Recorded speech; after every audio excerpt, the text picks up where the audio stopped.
하나님 말씀 함께 보실까요? 오늘 여러분들하고 함께 나눌 말씀은 전도서 5장 4절에서 6절 말씀입니다.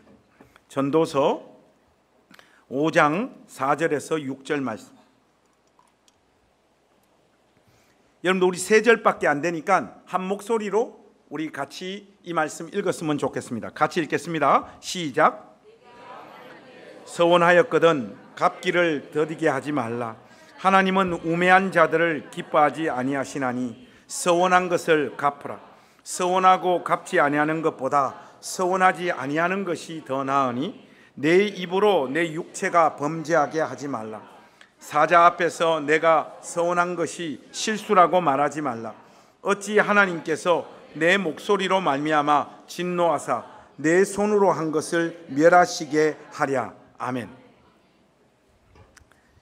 코엘렛은 오늘 본문을 통해서 말과 언어의 문제를 다루고 있습니다.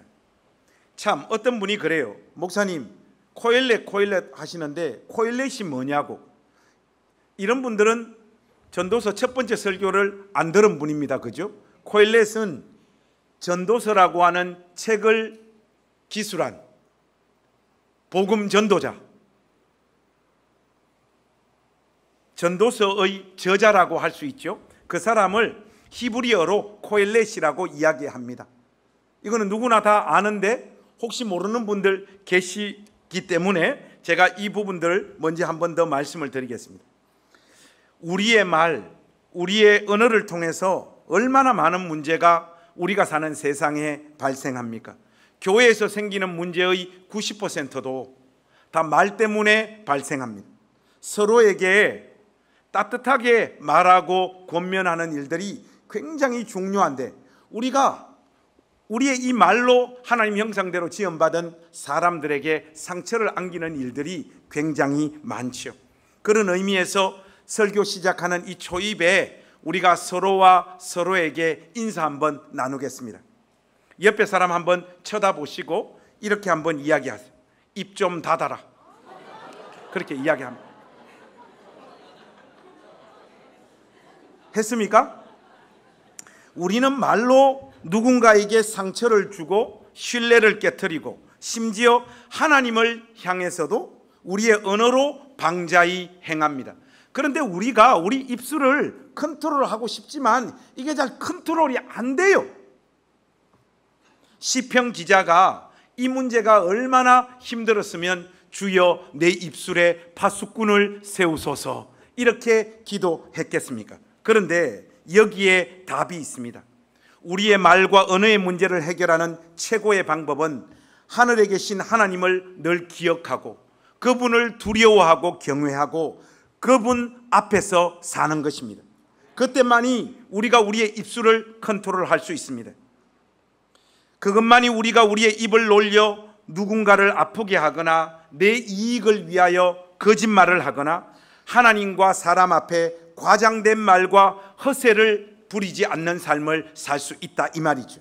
자, 이제 코엘렛이 이 주제와 관련해서 특히 하나님과 연관지어서 어떤 이야기를 하고 있는지 오늘 본문을 통해서 우리가 한번 확인해 보도록 하겠습니다. 여러분 4절과 5절 말씀 우리 다시 한번 소리내서 한번 같이 읽어보십시다. 4절과 5절 시작. 내가 하나님께 서원하였거든 갚기를 더디게 하지 말라. 하나님은 우매한 자를 기뻐하지 아니하시나니 서원한 것을 갚으라. 서원하고 갚지 아니하는 것보다 서원하지 아니하는 것이 더 나은.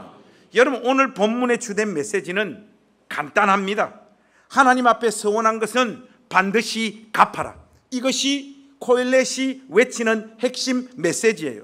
이런저런 핑계나 잔머리 굴려가지고 하나님 앞에 토해놓은 약속을 무효화시키지 말고 정직하게 하나님 앞에 한 약속은 이행하고 지키라는 말씀입니다. 그런데 여러분 서원을 갚으려면 먼저 서원이 뭔지 이해를 해야지 서원을 갚을 수 있겠지요. 한국교회 성도들에게는 서원이 서약이고 서약이 서원입니다. 그런데 여러분 이 두 단어는 동의어가 아니에요. 엄밀히 말하면 서원과 서약, 맹세는 다릅니다. 일단 단어 자체가 달라요. 히브리어로 서원은 네데르, 서약은 쉐부와 단어 자체가 벌써 다릅니다. 그 결정적인 차이는 서원은 조건을 거는 약속이고 서약이나 맹세는 조건을 걸지 않는 일방적인 결심과 다짐입니다. 예를 하나 들어볼까요? 한나의 예를 한번 우리가 들어서 생각해 봅시다. 하나님께서 아들을 주시면 그 아이를 하나님께 봉헌하며 드리겠습니다. 한나가 이렇게 약속을 하죠. 한나의 기도에는 조건이 걸립니까? 안 걸립니까? 걸리죠. 그러니 이것은 서원 기도입니다. 쉽게 말해 하나님께서 무언가를 해주시면 제가 하나님 앞에 무언가를 하겠습니다. 이것을 서원이라고 말합니다. 서약과 맹세는 다릅니다. 여러분. 서약에는 조건이 걸리지 않습니다. 기생 라합은 이스라엘 정탐꾼과의 비밀을 무슨 일이 있더라도 지킨다고 맹세합니다. 그러나 거기에는 어떤 조건이 걸리지 않아요. 이것은 서원이 아니라 서약입니다. 맹세입니다. 여러분 이해가 되십니까? 그런데 여러분 설교자는 항상 청중을 끝까지 의심해야 됩니다. 이렇게 분명하게 잘 설명을 했음에도 불구하고 서원과 서약, 맹세가 아직까지 헷갈리는 사람들이 분명히 있습니다. 왜냐? 졸다가 깼을 수도 있고 머리에서 다른 생각하다가 이 설명을 놓칠 수도 있으니까요. 그런 의미에서 이 시간 저의 설명에 근거해서 시험 한번 치고 넘어가도록 하겠습니다. 여러분 제가 지금 두 문제 내겠습니다. 하나님 만일 취직시켜 주시면 제가 첫 봉급을 하나님께 바치겠습니다. 여러분 이거 서원입니까? 서약입니까? 서원입니다. 그러면 이건 어떻습니까? 하나님 저에게 주신 은혜가 너무 큽니다. 제가 이번 달부터 1년 동안 11조가 아니라 10의 2조를 하나님께 바치겠습니다. 여러분 이거 서원입니까? 서약입니까? 여러분들 이거 맞추었다고 엄청 뿌듯한 표정을 지으시는 것 같아요. 여러분 돌대가리가 아니면 다 맞추는 겁니다. 이런 설명 듣고 이거 못 맞추는 인간이 어디 있어요? 그런 표정 좀 짓지 마세요. 정들라고 하잖아요. 그런데 여러분 통상적으로 한국 사람들 정서에는 이 둘 다를 서원으로 이해하고 있는 것 같아요. 그렇게 이해를 해도 괜찮습니다. 다만 그 차이는 우리 낮은당 교회 가족들은 오늘부터 확실히 이해한 다음에 그렇게 여러분들 마음에 담아주시면 좋겠습니다. 여러분 우리의 정서상 서원이라고 하는 것은 무엇입니까? 누구의 강요나 지시도 없이 우리의 인생길을 하나님 앞에서 자원하여 다짐하고 약속했던 거룩한 맹세가 하나님 앞에서 가지는 서원이죠. 고대 이스라엘 사회에서는 우리가 생각했던 것보다 이 맹세나 서원은 굉장히 무게감 있는 행동이었습니다. 제물을 하나님 앞에 드리는 제사와 거의 똑같은 영적인 행위가 바로 이 서원과 맹세였어요. 여러분 창세기 28장의 주인공이 누굽니까? 야곱이죠. 야곱이 20절에서 22절 말씀에 보면 이런 고백을 합니다. 야곱이 서원하여 이르되 하나님이 나와 함께 계셔서 내가 가는 이 길에서 나를 지키시고 먹을 떡과 입을 옷을 주시어 내가 평안히 아버지 집으로 돌아가게 하시오면 여호와께서 나의 하나님이 되실 것이요 내가 기둥으로 세운 이 돌이 하나님의 집이 될 것이요 하나님께서 내게 주신 모든 것에서 10분의 1을 내가 반드시 하나님께 드리겠나이다 하였더라. 전형적인 서원 패턴 공식인데 거의 하나님 앞에 예배드리는 심정으로 서원을 하나님 앞에 하고 있지 않습니까? 그런데 자원하여 드린 그 서원을 우리가 하나님 앞에서 지키지 않는다면 이건 좀 심각한 문제입니다. 하나님 앞에 공허한 말들을 토해놓고 있는 것이죠. 스스로 자원해서 한 약속을 지키지 않는 사람이라면 자신의 삶을 하나님이 실제로 간섭하시고 인도하시고 통치한다는 사실은 믿지 않는 상황이라고 보는 것이 합리적인 추측입니다. 그렇다면 코엘렛이 서원을 했으면 왜 이런저런 핑계를 대지 말고 하나님 앞에서 이 서원을 꼭 지키라고 우리에게 말하고 있을까요? 그만큼 서원을 가지고 장난치는 인간들이 코엘렛이 살던 그 시대에도 많이 있었다는 거예요. 하나님 앞에서 서원을 가볍게 생각하는 인간, 서원을 가지고 장난치는 인간, 서원을 남발하는 인간들이 많았기 때문에 코엘렛이 이 엄중한 목소리를 우리에게 전달하고 있는 것 아닙니까? 그런 분위기와 풍토의 코엘렛은 지금 엄중한 경고를 하고 있는 것인데, 실제로 6절 하반부에 보시면 그의 엄한 경고를 우리가 엿볼 수 있지 않습니까? 하나님께서 너의 목소리로 말미암아 진노하사 내 손으로 한 것을 멸하시게 하랴. 이렇게 되기 싫으면 하나님 앞에 한 서원을 반드시 지키라. 이 이야기를 지금 코엘렛이 하고 있는 것입니다. 그런데 여러분, 코엘렛의 이런 엄중한 경고에도 불구하고 구약의 역사를 우리가 확인해 보면 인간들의 거짓말과 거짓 맹세로 가득 차 있습니다. 아니, 구약 시대만 그런 것이 아니고 오고 오는 모든 세대의 인간들, 하나님을 믿고 하나님을 자신의 아버지로 삼고 있다라고 하는 자들의 삶의 현장에서 거짓 맹세와 거짓 다짐과 거짓 서원이 난무합니다. 이런 인간의 현실과 수준을 다 꿰뚫어 보고 계셨던 예수님은 마침내 우리들을 향하여 아예 맹세하지 말라, 그렇게 우리에게 말씀하십니다. 여러분, 마태복음 5장 33절에서 34절 말씀에 보면 또 옛 사람에게 말한 바 헛맹세를 하지 말고 내 맹세한 것을 주께 지키라 하였다는 것을 너희가 들었으나 나는 너희에게 이르노니 도무지 맹세하지 말지니. 하나님께서 인간들이 토해놓는 그 거짓 맹세, 거짓 서원에 질려 버리셨습니다. 온갖 조작과 공허한 말이 난무하는 현실 앞에 예수님께서 인간들에게 내리신 단호하고 분명한 처방이죠. 자, 그렇다면 우리가 서원하고 맹세하는 일들을 하나님 앞에서 어떻게 해야 할까요? 해야 할까요? 하지 말아야 할까요? 어떻게 하는 것이 하나님 앞에서 서원과 관련해서 가장 신실하게 하나님 앞에 서는 모습일까요? 먼저 첫 번째로, 사랑하는 우리 나전단교회 가족 여러분, 가급적이면 서원이나 맹세를 하지 마십시오. 우리 주님의 가르침인과 동시에 야고보 사도가 무겁게 우리에게 경고하고 있는 말씀입니다. 가급적이면 하나님 앞에 어떤 서원이나 맹세도 하지 않는 여러분들이 되십시오. 원래 맹세와 서약은 하나님께서 이스라엘 백성들 사이에서 원만한 의사소통이 가능하게 하기 위해 그들에게 허락하신 하나의 은혜의 수단이었습니다. 누군가의 마음에 의심이 가더라도 의심받는 그 사람이 하나님의 이름으로 맹세하면 그 말은 거짓일 수가 없고 진실이다. 그렇게 그 공동체가 그런 문화를 형성하고 그 사람의 말을 받아들였던 것이죠. 그러는 가운데 그들의 마음과 대화는 서로의 마음에 신뢰라고 하는 형태로 스며 들어갔던 것이죠. 그런데 점점 인간들이 간이 부어갑니다. 하나님의 이름을 망령되이 일컫는 자들이 하나님의 백성들 안에서 많아지기 시작합니다. 하나님의 이름을 걸고도 거짓말과 맹세를 마구잡이로 토해놓습니다. 그때 그들이 만든 나름의 잔머리가 뭔가 하면 하나님의 이름으로 맹세하거나 서원하는 일은 하지 않고 다른 것을 동원해가지고 그것에 믿음을 걸고 맹세하는 일이 벌어진 거예요.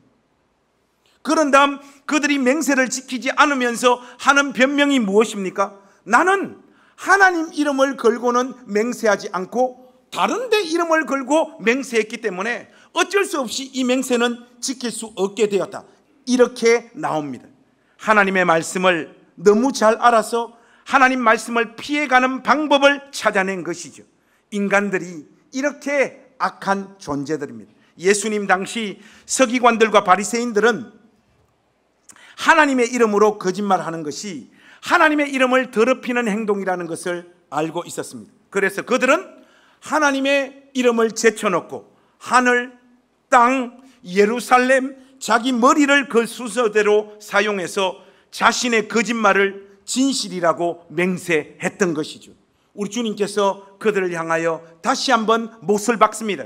나는 너희에게 이르노니 도무지 맹세하지 말지니 하늘로도 하지 말라. 이는 하나님의 보좌임이요 땅으로도 하지 말라 이는 하나님의 발등상임 예루살렘으로도 하지 말라 이는 큰 임금의 성임이요.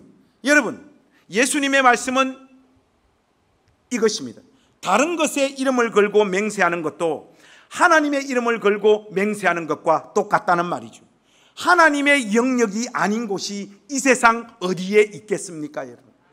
한마디로 우리 주님은 인간은 자기가 맹세한 것을 지킬 수 없는 존재임을 분명히 말씀하고 있습니다.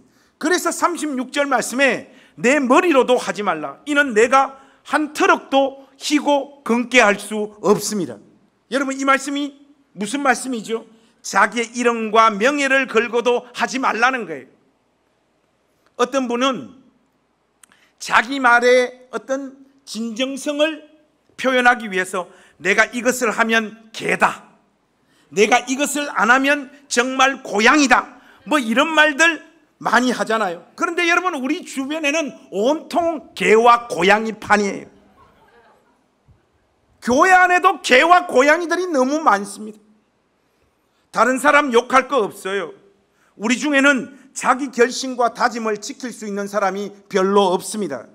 대부분은 자기가 토해놓은 약속을 우리가 잘 지키지 못합니다. 우리는 자신의 머리카락이 휘어지는 것 하나도 막지 못하는 존재들이잖아요. 그런 우리가 무엇으로 맹세를 합니까, 여러분? 여러분, 돈 빌려주고 많이 해보셨죠? 또 어떤 분은 나는 돈을 줬으면 좋지 절대로 돈을 안 빌려준다, 또 이런 사람들이 있더라고요. 그는 인간미가 없는 겁니다. 돈을 빌려주고 떼먹힌 경험이 있는 사람이 멋있는 사람입니다. 여러분, 우리 가족들에게 이 복된 주일 다들 예배드리고 마음이 좋은 상태니까 서로에게 우리 부탁 한번 해봅시다. 돈 많아 보이는데 돈 좀 빌려줘, 한마디씩 해봅시다. 그리고 마지막에는 이 말을 꼭 붙이세요. 우리 주 안에서 한 형제잖아. 그것도 한번 붙여. 여하튼 여러분, 돈을 빌려줬는데 못 받은 분, 빌리고 갚지 못한 분 아마 여기에도 많이 있을 거예요. 여러분들은 주로 어떻다고 이야기합니까? 빌려줬는데 못 받았다는 분들이 많을 거예요. 근데 떼먹은 인간도 많잖아. 여러분, 돈 빌릴 때 얼마나 간절합니까? 내가 이거 안 갚으면 성을 간다, 사람이 아니다, 내 인생을 걸고 반드시 갚는다고 말한 사람들, 돈 갚던가요? 잘 안 갚던가요? 저도 돈을 많이 빌려줬고 돌려받지 못한 경우가 많아요. 근데 여러분, 그 사람들이 나쁘고 악해서 돈 안 갚는 거 아닙니다. 그런 경우도 있는데 굉장히 드물어요. 상황이 안 따라주는 거예요. 자기가 예측한 대로 인생이 굴러가지 않는 겁니다. 그래서 미안해서 잠수 타고 사라지는 겁니다. 그러니까 그 사람 좀 이해하세요. 그 돈 없어도 다 삽니다, 여러분. 근데 나한테 빌려간 놈은 좀 나타났으면 좋겠어. 머리카락 한 올의 변형도 마음대로 컨트롤 못하는 우리가 우리의 미래를 어떻게 알고 조정하고 다스립니까? 여러분의 맹세에 그 아무리 진정성이 담겨 있다고 해도 미래는 아무도 보장하지 못해요. 연약한 인간이 감히 창조주이신 하나님의 이름을 걸고 자신의 결백과 맹세를 하려고 할 때 그는 이미 하나님과 자신을 동급해 놓은 오만한 자리로 들어간 거예요. 인간은 애초에 맹세할 자격이 없는 존재들입니다. 자신의 신실함과 진실됨을 완벽하게 보장할 능력이 애초에 없으니까요. 참고로 여러분, 예수님 당시에 에세네파 사람들은 맹세하는 일을 거짓말하는, 위증하는 것보다 더 악한 행위로 보았습니다. 에세네파 사람들이 이런 문화나 이런 생각을 가지게 된 이유가 있어요. 하나님을 걸고 호소하지 않고는 도무지 신용을 얻지 못하는 사람이라면 이미 그의 삶은 유죄 판결을 받아도 마땅하다. 이것이 에세네파 사람들이 가지고 있었던 사고방식이었습니다. 그러니까 일단 맹세한다는 것은 벌써 삶이 믿을 만한 인간이 아니기 때문에 하는 거잖아요. 믿을 만한 사람, 신실한 사람은 이 악물고 진지하게 다짐하거나 맹세하지 않습니다. 여러분 조금만 생각해 보면 맹세가 이 세상에 존재한다는 것은 이미 거짓이 세상에 판을 치고 있다라고 하는 것을 전제하는 말이잖아요. 여러분 사랑 고백 서로에게 자주 하십니까? 자주 하는 인간들은 의심해 보셔야 됩니다. 여러분, 저는 잘 안 합니다. 왜? 삶이 사랑이고 삶 자체가 진실하거든요. 한 번 했으면 됐지. 결혼식 때 뭘 또 합니까? 자꾸 한다는 것은 뭔가 숨기려거나 죄를 짓고 있는 거예요. 여러분의 남편이 여러분들에게 사랑한다는 말을 계속해서 남발할 때 의심하십시오. 여러분 남자는 죽을 때 미안하다, 고맙다 그러고 가는 거예요. 그게 멋있는 것입니다. 특별히 우리 청년들은 다 배울 수 있기를 바랍니다.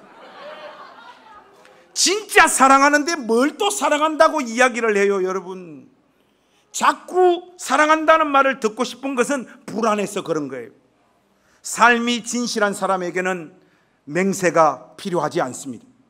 진실됨을 입증하기 위해 무언가를 걸고 맹세를 들이댈 필요가 없을 정도로 여러분의 말과 행동과 일상 속 모든 순간에 거짓된 흔적이 발견되어지지 않는 삶, 맹세하지 않고도 여러분의 진실함을 충분히 어필할 수 있는 그런 존재가 되실 수 있기를 우리 주님의 이름으로 부탁합니다. 평상시 여러분의 삶과 이미지가 신뢰 그 자체가 되어야 돼요. 어디서든 그런 존재로 사십시오.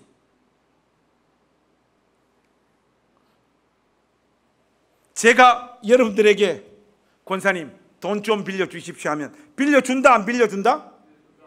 다 빌려줄 겁니다 아마. 왜냐? 저를 아시거든요. 비웃지 마십시오. 사람 앞에서나 하나님 앞에 믿을 만한 존재가 되십시오. 그런 사람에게는 맹세가 필요하지 않습니다. 여러분. 이 서원과 관련해서 제가 두 번째로 여러분들에게 꼭 드리고 싶은 말씀이 있습니다. 서원을 했더라도 하나님 말씀에 비추어 봤을 때 옳지 못한 서원이라면 하나님 앞에 용서를 구하고 그 서원을 취소하십시오.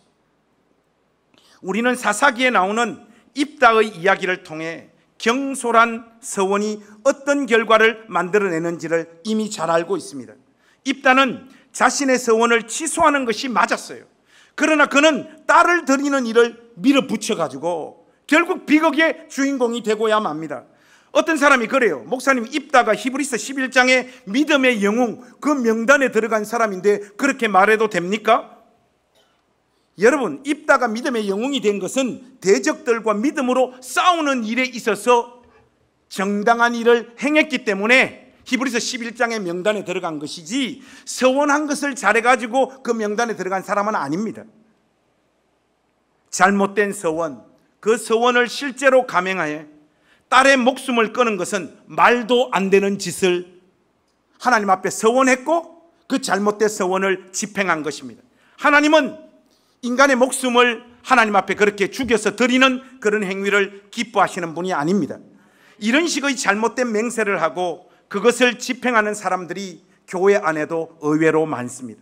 사랑하는 여러분, 혹시 여러분들 가운데 하나님 앞에 어떤 약속이나 서원이나 맹세한 것이 있는 사람들은 반드시 목사님을 찾아가서 진지하게 상담 받으십시오. 서원이라고 다 정당하고 하나님께서 받으실 만한 약속이 아닙니다. 하나님 말씀에 비추어 봤을 때 그냥 자기의 종교성에 기반한 자기의 진심을 서툴고 경솔하고 뭣도 모르고 그냥 서원한 사람들이 많아요. 그런 잘못된 서원들은 하나님 앞에서 취소하는 것이 맞습니다. 여러분, 실제로 구약 성경을 여러분들 잘 읽어보시면 하나님 말씀에도 서원을 취소하는 법도 자세히 기록되어져 있습니다. 하나님이 원치 않으시고 그분 뜻에 거스르는 서원을 일시적인 감정에 사로잡혀 끝까지 밀고 가서 지키는 경우들이 굉장히 교회 안에서 많고, 그것 때문에 상처받고 스트레스 받고 자기 삶이 흔들리고 어려워지는 경우들도 굉장히 많습니다. 보통 수련회나 집회 시에 이런 일들이 많아요. 부흥 강사 목사님들이 오셔서 1,000만 원 손들어, 500만 원 손들어. 우리 다 이거 많이 당해본 사람들이잖아요. 목사님 자동차 우리도 한번 해봅시다. 여러분, 제가 차 좀 좋은 거 타고 싶어요. 지금 이 자동차는 세계적인 목사님에게 어울리지 않습니다. 근데 자동차 뭐가 좋은지 모르겠네. 그랜저. 여러분, 목사님에게 그랜저 하나 사줄 사람 예배 시간에 지금 손 드십시오. 한 명도 없습니다. 우리 이런 거 부흥회 때 많이 했습니다. 실질적으로 집 담보로 헌금할 사람 손들어. 여러분, 이런 것들은 주님의 몸된 교회에서 절대로 해서는 안 되는 행동들입니다. 그런 헌신으로 교회가 세워진 것도 사실이고 그 마음에 설령 진심이 담겨 있다고 해도 이런 문화는 교회 안에서 완전히 사라져야 됩니다. 결코 옳지 않습니다. 왜냐? 자원하여 한 것이 아니기 때문입니다. 장로님 두 분이 계신데 한 분이 5천만 원 손들어 할 때 손들면 나머지 한 분은 돈이 없어 그 순간을 어떻게 견딜 수 있겠습니까? 체면에 가오에 어쩔 수 없이 같이 손들거나 조금 적은 액수라도 3천만 원 하면 손들어야 되잖아요. 더 나아가 목사 될 사람 손들어, 선교사 나갈 사람 손들어. 이것도 우리가 수련회 가서 또 부흥회 때 많이 했습니다. 여러분, 하나님의 부르심에는 후회가 없고 하나님께서 부르실 사람은 하나님께서 때가 되면 부르십니다. 주님께서 부르셔야지 그 길을 가지요. 왜 어떤 특정한 분위기를 만들어서 약속을 강요하냐고요. 사역자의 길은 주님의 부르심이 핵심이고 그게 없으면 당사자가 아무리 마음이 뜨겁고 그 일을 하고 싶어도 그 길을 가서는 안 되는 거예요. 이때 손들고 일어나서 결심했는데 그 길을 가지 못해가지고 죄책감을 가지고 저를 찾아오신 집사님도 계셨어요. 제가 그랬어요. 집사님, 안 간 것이 잘한 겁니다. 집사님이 그 길 안 가서 정말 다행입니다.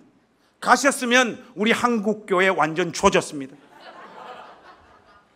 여러분, 하나님 앞에서 서원한 것이 있다면 그것이 하나님 말씀에 비추어 봤을 때 정당성을 가지는 것인지 아닌지 확인하시고, 아니라면 과감하게 그 서원을 행하기보다는 하나님 앞에서 그 서원을 취소하십시오. 하나님 앞에 기도하십시오. 하나님, 제가 경솔했다고, 아무것도 모르고 그랬다고. 하나님 앞에 여러분들의 마음을 솔직하게 아뢰면 하나님께서 그 마음을 받으십니다. 우리 교회 사역자들 중에도 한번 확인해 보니까 노입다와 최입다가 있다는 것을 제가 발견했어요. 노대식 목사님과 최일관 목사님 이야기를 들어보니까 최일관 목사님 케이스가 갑 중에 갑이더라고요. 이분은 삼위일체 서원을 하셨더라고요. 무슨 말이냐? 아버지, 어머니, 자기 자신 전부 다 목사가 되겠다라고 세 사람 다 공통적으로 서원을 해서 목사가 된 경우, 우리 노입다 목사님은 부모님들이 하나님 앞에 아들을 목사로 드리겠다 이렇게 서원을 하신 경우더라고요. 제가 여러분들에게 단호하게 묻겠습니다. 이분들 이 서원 취소해야 된다 1번, 안 해야 된다 2번. 자, 한번 해보겠습니다. 노입다와 최입다 목사님은 이 서원을 취소하는 게 맞다 1번 손 한번 들어. 아무도 없습니까? 취소 안 하는 것이 맞다. 야, 우리 회중들의 어떤 지지가 참 대단한데, 저는 솔직하게 말을 해보라면 말을 안 할래요. 근데 여러분, 다만 저만 콩가루 집안이죠. 예수 안 믿는 집안이라 부모님 중에 제가 목사 되라고 서원한 분이 한 분도 없었어요. 그런데 저는 목사가 되었습니다. 여러분, 솔직히 우리 중에 누가 제일 훌륭한 목사입니까? 서원 안 하고 목사가 된 저잖아요. 여러분, 주님이 부르신 참된 종은 저 하나밖에 없습니다.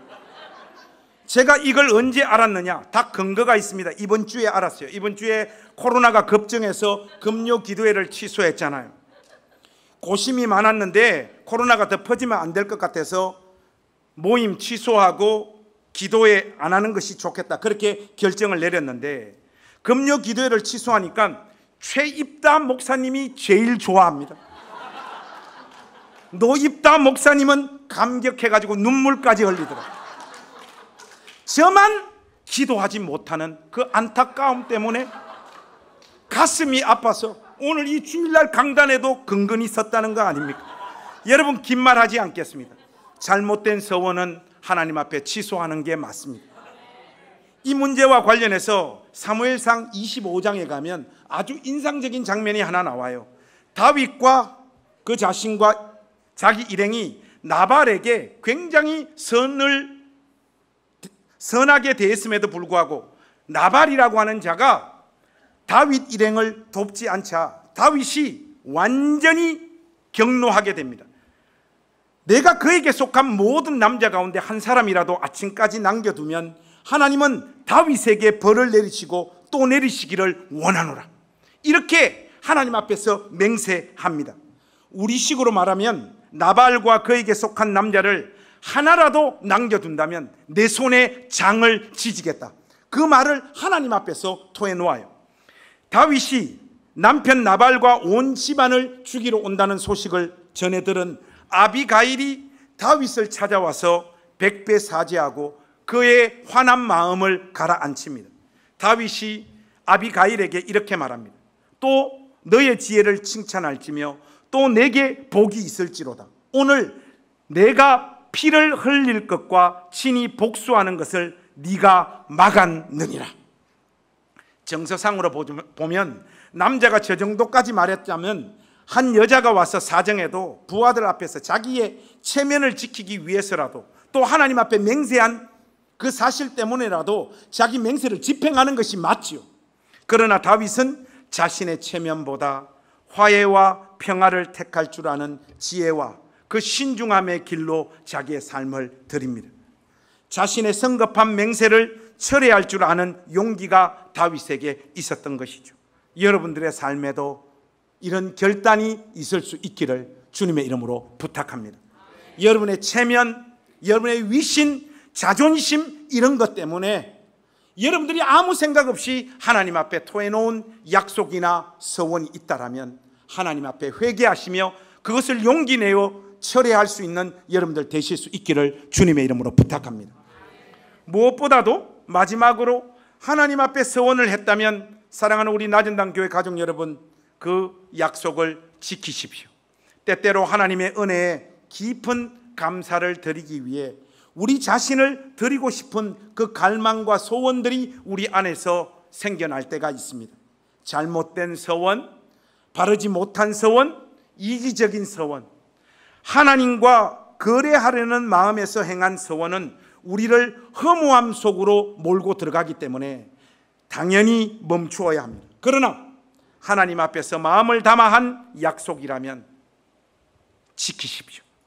누구도 여러분의 마음을 알 수 없고 여러분이 하나님 앞에 어떤 서원과 어떤 약속을 했는지 아무도 모릅니다. 그러나 그 사실이 끊임없이 하나님 앞에서 여러분의 양심을 찌르고 여러분을 힘들게 하고 있다면 결단하고 그 약속을 지키는 신실한 신자들이 되어주시기를 주님의 이름으로 부탁합니다.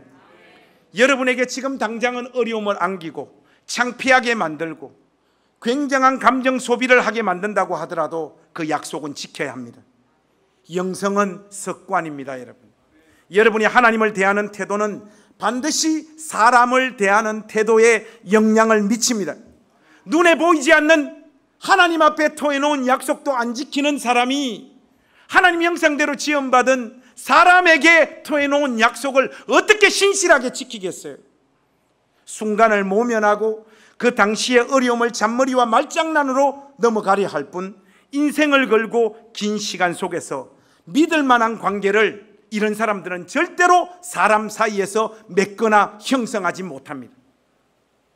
약속을 신실하게 지킨 사람들의 대명사가 누굽니까? 다윗과 요나단이죠. 그런데 우리가 간과하는 것이 하나 있습니다. 이 사람들이 인간적인 의리나 신의를 소중하게 여기는 사람들이었기 때문에 이 약속을 끝까지 지켰다라고 생각하는 경향들이 많아요. 이것은 아주 일부분만 맞는 이야기입니다. 여러분 사무엘상 20장으로 가보시면요, 사울은 점점 더 다윗에 대한 감정이 악화됩니다. 그를 죽여야지 자기의 아들 요나단이 편안하게 자기를 이어서 이스라엘의 왕이 될 수 있다라고 판단하죠. 그래서 다윗을 실질적으로 죽이려고 합니다. 요나단은 아버지의 말을 듣고 왜 다윗을 자꾸 죽이려고 하시냐, 그가 무엇을 잘못했느냐고 아버지에게 항변하고 따집니다. 사울은 이번에는 단창을 던져가지고 아들 요나단까지 죽이려고 합니다. 완전히 감정 상태가 아웃 오브 컨트롤로 흘러가는 거예요. 자기 마음을 자기가 다스리지 못하는 겁니다. 사울의 이 확고한 마음의 상태를 알게 된 요나단은 그 다음날 급히 종을 데리고 다윗과 만나기로 했던 들판으로 나가게 되잖아요. 가서 화살을 3번 쏘고 같이 왔던 종 보고 그 화살을 찾으러 가라고 말합니다. 이것은 종에게 화살을 가지고 오라라고 하는 말을 통해서 이미 다윗과 약속한 어떤 신호를 다윗에게 보내는 거예요. 빨리 도망가라. 요나단은 자기 종에게 자신의 무기를 맡기고 먼저 떠나라고 이야기합니다. 종이 떠나자 숨어있던 다윗과 마지막으로 대면하여 울면서 다윗을 향하여 빨리 도망가라고 이야기합니다. 41절에 보니까 다윗은 요나단에게 3번 절한 후에 입 맞추고 요나단보다 더 크게 웁니다. 그런데 그 42절 말씀이 참 인상적이에요. 여러분 한번 들어보세요. 요나단이 다윗에게 이르되 평안히 가라. 우리 두 사람이 여호와의 이름으로 맹세하여 이르기를 여호와께서 영원히 나와 너 사이에 계시고 내 자손과 내 자손 사이에 계시리라 하였느니라 하니 다윗은 일어나 떠나고 요나단은 성읍으로 들어가니라. 여러분, 이 요나단의 이 고백이 왜 위대하냐? 여호와의 이름으로 맹세하여 이르기를, 하나님 때문에 무슨 일이 있어도 다윗 속에 다윗을 향하여 토해놓았던 자기의 약속을 지키는 거예요. 여러분, 요나단이 이 약속을 지킴으로 말미암아 자기 삶에 무슨 유익을 얻습니까?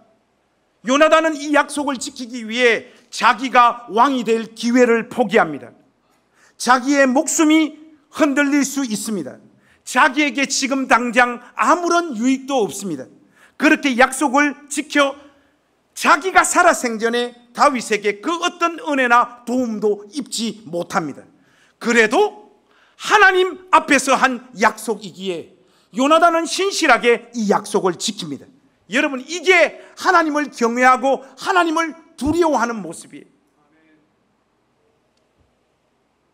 사랑하는 우리 낮은단교회 가족 여러분, 결론을 맺겠습니다. 하나님 앞에서 여러분의 혀를 잘못 놀려가지고 죄 짓는 사람이 되지 마십시오. 예할 일이 있으면 담백하게 예하시고 아니요 할 일이 있으면 아니요라고 단순하게 말씀하십시오. 교회 안에서 항상 돈놀이를 하는 사람들이 있죠. 벌써 분위기가 팍 깔아앉잖아요. 누가 돈 빌려달라고 하면 예수 믿는 신자는 어떻게 해야 됩니까?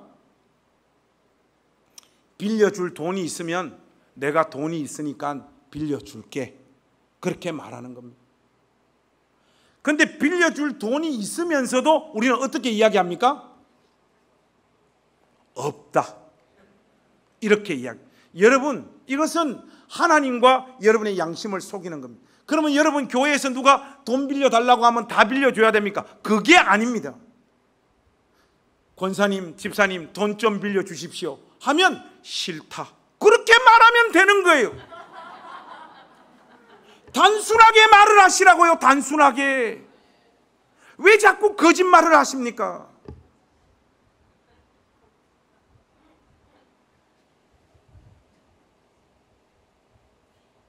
빌려줄 수 있을 때 예, 빌려드릴게요, 그렇게 말하면 되는 겁니다. 근데 교회 안에서 이런 단순한 신뢰의 관계들이 형성되어지지 않아서 빌려주면 반드시 갚을게. 여러분, 못 갚아요. 우리는 우리의 삶을 컨트롤할 수 없습니다. 무슨 일이 생길지 몰라요. 여러분, 은행에서 돈 대출 받았습니까? 안 받았습니까? 은행에서 지금 돈 대출 받은 분들 많으시죠? 그 갚는 거 쉬워요, 안 쉬워요? 연체하고 있습니까? 안 하고 있습니까? 솔직하게 말해요. 보세요. 그거 우리가 마음이 없어서 연체하는 게 아니거든요. 살아보니까 삶이 이렇게 저렇게 꼬이는 거예요. 여러분, 그런 것들을 진지하게 생각하는 사람들은 주님의 몸된 교회 권속들을 향하여 함부로 돈 빌려달라고 이야기하지 않는 거예요. 그런데 여러분, 저의 인상이 굉장히 좀, 제 말로 이런 말씀 드리기가 좀 그렇습니다만, 뭔가 좀 부티가 나나 봐요. 왜냐하면 돈 빌려달라는 사람들이 많아요.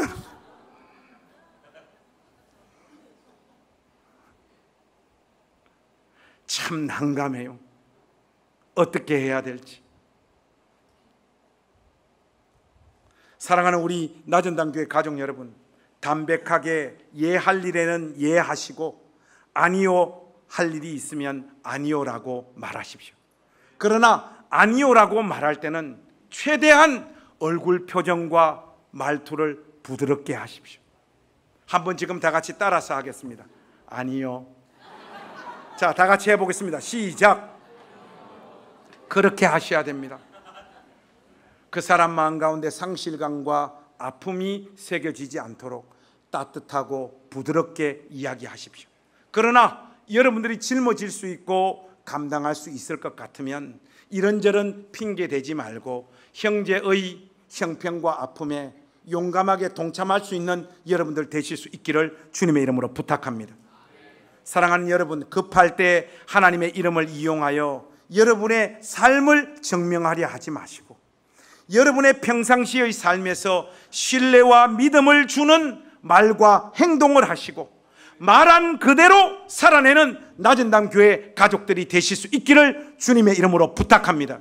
무엇보다도 하나님 앞에서 그 정직함과 그 순전함으로 서는 우리 모든 가족들 되실 수 있기를 바랍니다.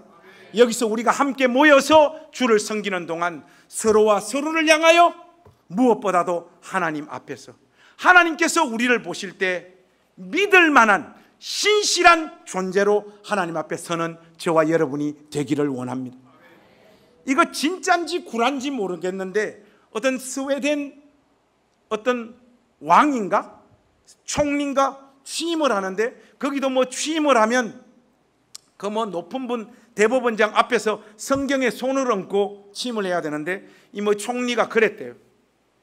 저는 솔직히 성경에 손 올리고 맹세 못하겠습니다 했대요. 그 중요한 공식 일정에서. 왜 그러냐 하니까 저는 하나님을 믿는 사람이 아니기 때문에 제 양심에 걸려서 성경에 손을 얹고 다짐과 맹세를 못하겠다 하니까 그 다짐을 받는 그 어르신이 참 지혜가 있어요. 걱정하지 말고 성경에 손 올리고 맹세해라는 거예요. 어떻게 그럴 수 있냐니까 어차피 하나님도 네 안 믿는다. 그러니까 편안하게 그냥 올리고 그냥 맹세해라는. 여러분, 하나님이 저와 여러분 보실 때 좀 어떨까요? 저 목사, 저 권사, 저 장로, 저 집사, 사람 앞에서 토해놓았던 어떤 말들, 기도하면서 하나님 앞에 토해놓았던 어떤 약속들, 정말 하나님 말씀이라면 자신의 목숨보다 더 소중하게 여기며 반드시 하나님 앞에서 그 약속을 지키는 나의 믿을 만한 나의 자녀로다. 하나님께서 우리를 그렇게 인정하시는 자리까지 나아가기를 원합니다. 여러분들이 그 주인공들이 다 되어 주시기를 우리 주님의 이름으로 축복합니다. 기도하겠습니다. 하나님 아버지, 은혜와 사랑을 감사합니다. 오늘 우리가 살아 숨쉬고 있는 것은 우리가 한 말, 우리의 약속을 우리가 지켰기 때문이 아닙니다. 우리는 늘 신실하지 못했고 거짓으로 우리의 삶과 인생을 채워온 존재들입니다. 그럼에도 불구하고 하나님께서 이런 거짓투성이인 우리를 향해서 단 한순간도 거짓으로 우리를 대하시지 않으시고 신실하게 하나님께서 하신 약속을 하나님께서 지키신 그 결과로 지금 이 순간도 우리가 살아 숨쉬고 있음을 하나님 앞에서 고백합니다. 이 신뢰와 이 믿음과 이 사랑을 받고 사는 우리들 하나님 아버지 닮기 원합니다. 우리의 일상의 삶 가운데 우리가 토해놓은 말 지키며 살아가는 우리가 되도록 은혜 베풀어 주시옵소서. 맹세하지 않더라도 우리의 행실을 지켜본 사람들이 우리 존재 자체를 인정하는 그런 신자로 살다가 하나님 앞에 가는 그 은혜를 우리에게 허락하여 주시옵소서. 우리 구주 예수 그리스도의 이름으로 간절히 기도하옵나이다. 아멘.